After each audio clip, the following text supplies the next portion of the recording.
I am 87 years old, and I am a journalist. For most of my life, I believed that made me important. I believed I was someone who told the truth, someone who gave people what they needed to know. I was wrong.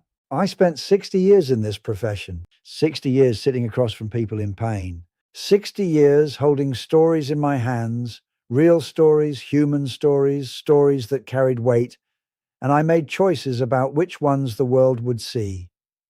I thought I had time to tell them all. I didn't. There are stories I buried, not because they weren't true, not because they weren't important, but because I was afraid. Afraid of pressure, afraid of powerful people, afraid of what telling the truth would cost me. And now I'm 87. My hands shake when I type. My memory slips in the mornings. And the only thing I can think about, the only thing that keeps me awake at 3 in the morning, is not the stories I told, it's the ones I didn't. There was a woman I interviewed in 1987. She had documents, real documents, proof of something that affected thousands of people. She sat across from me and said, "Please, someone needs to know this." I looked at those documents. I understood exactly what they meant, and I made a phone call that buried her story for good. I told myself I would come back to it. I told myself later. Later, when the timing is better. Later, when I have more protection. Later, when it's safer. Later never came. That woman died in 2003. The story never ran. And whatever justice she was looking for, she went to her grave without it. I have been carrying that for 20 years. This is not a story about journalism. Not really. This is a story about what happens when fear becomes your editor. When silence becomes your habit, when you keep telling yourself later until later becomes never, and never becomes the thing you cannot forgive yourself for. I am 87 years old, and I am finally saying the things I should have said decades ago, because I thought I had time. I was wrong. I grew up believing journalism was a calling, not a job, a calling. My father used to say, "The truth is the only thing that belongs to everyone." He was not a journalist. He was a factory worker, but he read every newspaper he could find. He believed that somewhere in those pages, someone was fighting for people like him. I wanted to be that person. At 23, I walked into my first newsroom. I remember the smell of it. Ink and cigarettes and old coffee, the sound of typewriters, the feeling that something important was happening in that room every single day. I was hungry. I was idealistic. I believed that if you found the truth and put it in front of people, things would change. People would wake up, the world would move. And for a while, it did. My first big story ran when I was 26. A local factory dumping chemicals into a water supply, families getting sick, children with fevers that wouldn't break. I spent 4 months on that story. I knocked on doors at midnight. I drove to places I wasn't welcome. I sat with mothers who were crying and didn't know why their children were suffering. When that story ran, the factory was shut down within 6 months. I remember standing in the newsroom when we got the news. My editor put his hand on my shoulder and said, "This is why we do this." I felt 10 feet tall. I thought, this is my life now. This is who I am. I find the truth. I tell the truth. And the truth makes things better. I thought I had time to do that 1,000 more times. I was building a career on top of those early years. Awards came, recognition came, bigger newspapers, better assignments. My name started meaning something in rooms I used to only dream about entering. And slowly, so slowly I almost didn't notice, something shifted. The stories I chose started looking different. Not because the world had fewer important stories to tell. The world was full of them. Every day, somewhere, someone was sitting on something that needed to be heard. But I started calculating. I started asking, not is this true, but who will this upset? Not does this matter, but what will this cost me? I had a mortgage by then. I had a family. I had a reputation I had spent 15 years building, and I told myself that protecting those things was responsible. I told myself that a journalist who loses his platform cannot tell any stories at all. I was right about that, but I used it as a door. And I walked through it more times than I can count. There was a period in my late 30s, maybe 5 or 6 years, where I was at the height of my career. My face was known. My byline carried weight. I was invited to speak at universities. And underneath all of it, underneath the awards on my wall and the handshakes at dinners, there were gaps. Quiet spaces where the real stories should have been. I knew it then. I felt it like a splinter you can't quite reach. I would sit in my office sometimes late at night and look at my files, the ones nobody else knew about, the interviews that never ran, the documents I had photographed and then never used. I told myself, I'm just waiting for the right moment. I thought I had time, and every year that passed, the splinter went a little deeper. The moment everything changed was not dramatic. It did not happen in a newsroom. It did not happen during an interview or a deadline or a confrontation with an editor. It happened in a hospital room. I was 71 years old, and my wife of 44 years was lying in a bed with tubes in her arms and a machine breathing for her. She had asked me something once, maybe 15 years before that night. We were sitting at the kitchen table. It was late. The house was quiet, and she looked at me over her cup of tea and said, "Do you still believe what you used to believe?" I told her yes. Of course, I was still the same person. She nodded. She didn't argue. She just looked at me for a long moment with those eyes that always saw more than I wanted her to see. And she went back to her tea. I didn't think about that moment again for 15 years.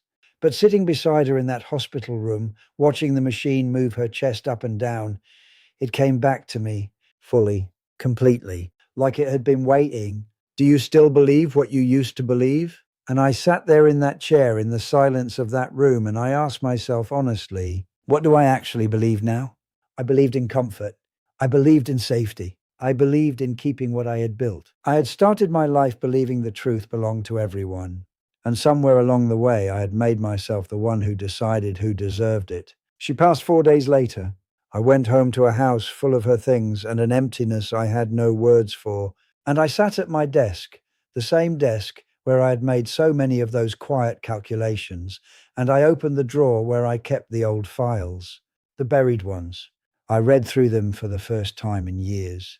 The woman with the documents from 1987, a whistleblower from 1994 who I had promised to protect and then quietly stopped returning calls. A story about a medical cover-up in 2001 that I had written, fully written, and then pulled at the last moment because someone important asked me to.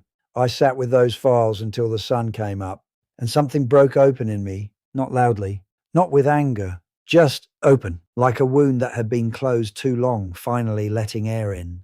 I had spent decades telling myself a story about who I was, a journalist, a truth teller, a person of integrity. And that story had protected me from seeing the other story, the real one, the one where I chose myself over the people who needed me. I thought I had time to make it right. I had been thinking that for 40 years, and my wife was gone. And the woman from 1987 was gone. And the whistleblower from 1994, I searched for him. I found his obituary instead. These were not abstract losses.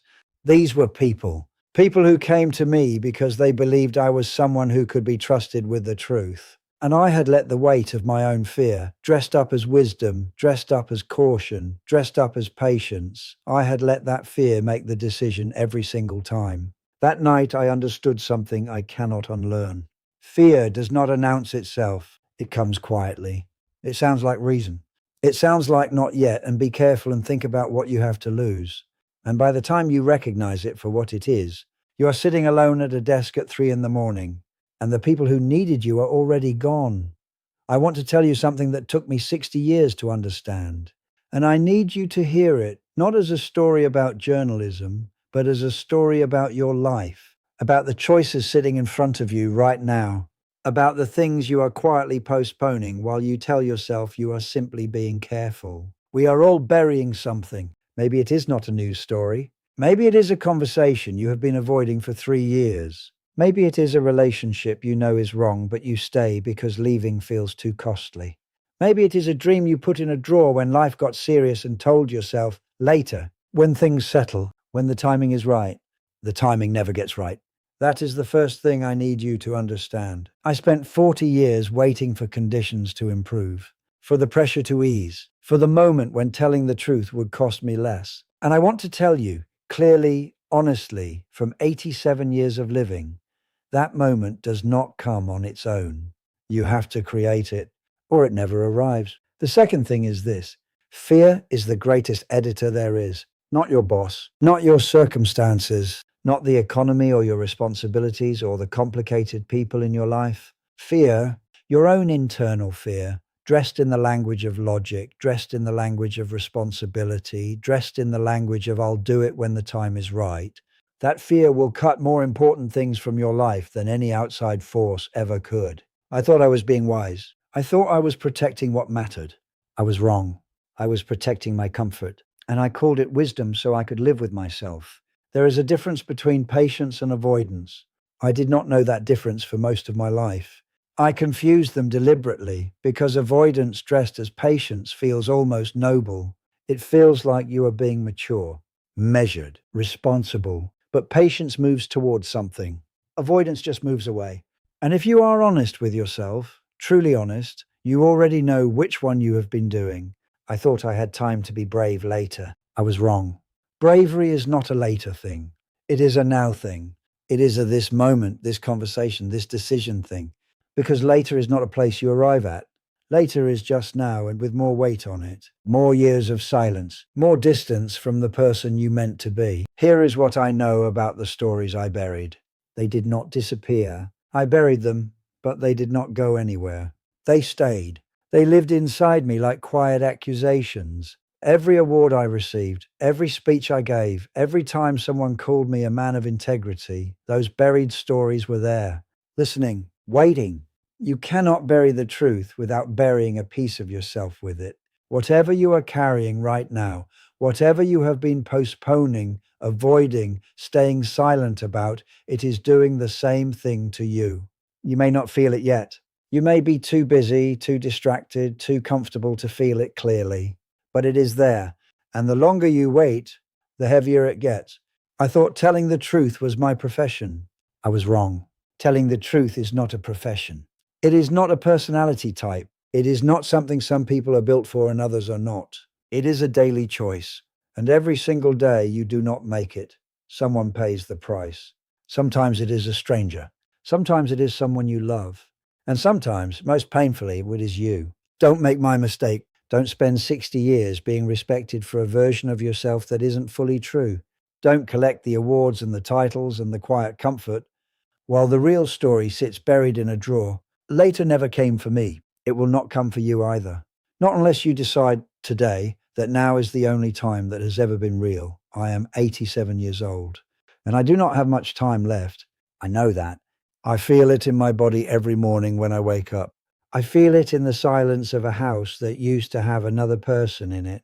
I feel it in the way I look at photographs now, not with nostalgia, but with a kind of reckoning. This is what the end of a life feels like. And I need you to understand something. You are not ready for it. None of us are. But the ones who suffer most, the ones who lie awake in the final years with the heaviest hearts, are not the ones who tried and failed. They are not the ones who took risks and lost. They are not the ones who said the hard thing and paid a price for it. The ones who suffer most are the ones who waited, the ones who had something real to say and didn't say it. The ones who had someone worth fighting for and chose comfort instead. The ones who looked at the truth, held it in their hands, and put it back in the drawer. That is the weight I carry, not my failures, my silences. I want you to look at your life right now, not tomorrow, right now. In this moment, is there someone you have been meaning to call? Call them, not later, now. Because I had a colleague, good man, brilliant writer, and I kept meaning to call him. I kept meaning to tell him what his friendship had meant to me over the years. He died on a Tuesday morning in October. I still have his number in my phone. I thought I had time. I was wrong. Is there something you believe, something you know to be true, that you have been staying silent about because the cost feels too high? Say it. Find the way to say it. Because the cost of silence compounds. Every year you carry it, it costs more, not less. More. I know this. I paid it. Is there a version of your life, a truer version, a braver version, that you have been putting off because now does not feel like the right time? Now is the only time. There is no other time that is coming. I spent 60 years as a journalist, 60 years with access to truth that most people never get close to, and I used a fraction of it. The rest I managed, calculated, quietly set aside. And I want to tell you, from here, from this age, from this side of everything, It was not worth it. The safety was not worth it. The comfort was not worth it. The career I protected by staying silent, it ended anyway. Everything ends. The only thing that does not end is what you leave behind, the impact you made, the truth you told, the people who felt seen because you were brave enough to speak. That is what lasts. Not the awards, not the titles, not the careful reputation you spent decades maintaining. What lasts is whether you showed up fully, honestly, completely for the moments that needed you. I did not show up enough. Don't make my mistake. You still have time. I'm not sure how much, none of us are, but you have more than I do. Use it. Say the thing. Make the call. Tell the truth. Choose the harder, realer, braver version of your life while you still can. Because later never comes. It never came for me. And one morning you will wake up older than you ever imagined being, and the only question that will matter is this: did I live like it was real? I hope your answer is yes. Mine, if I am honest, is not yet, but I am still here, and so are you.